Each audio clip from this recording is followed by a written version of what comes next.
ह्या लोकांना इतिहासाचं भान नाही।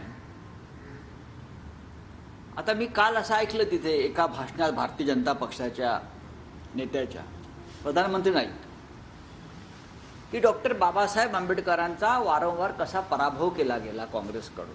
मला त्याच्यावर काय बोलायचं नाही।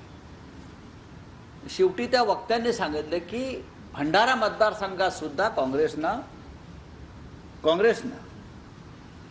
डॉक्टर बाबासाहेब आंबेडकर यांचा पराभव केला। गंमत अशी आहे, तेव्हा डॉक्टर बाबासाहेब आंबेडकर हे काँग्रेसचे उमेदवार नव्हते, पण डॉक्टर बाबासाहेब आंबेडकरांचा पराभव करण्याची जबाबदारी तेव्हा ज्यांच्यावर होती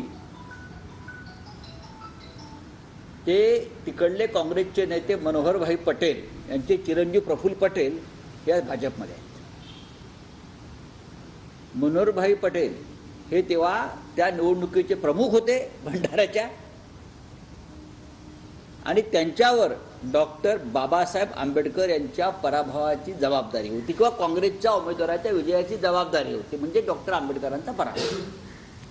त्या प्रफुल्लभाई पटेल यांना तुम्ही ढोल ताशांच्या गजरात वाजवत गाजवतात आपल्या पक्षात घेतलेला आहे। तेव्हा हा जो ढोंगीपणा आहे हा भाजपच्या धमन्यांतून कधी बाहेर पडेल सांगता येत नाही, पण खोटारडेपणावरच हा पक्ष टिकून आहे। पंडित नेहरूंच्या संदर्भात केलेली वक्तव्य हे पंडित नेहरूंचं यश आहे असं मानतो। इतक्या 60 वर्ष झाली त्यांच्या मृत्यूला, पण गेल्या 10 वर्षामध्ये मोदी त्यांच्या नावाचा जप करतायत।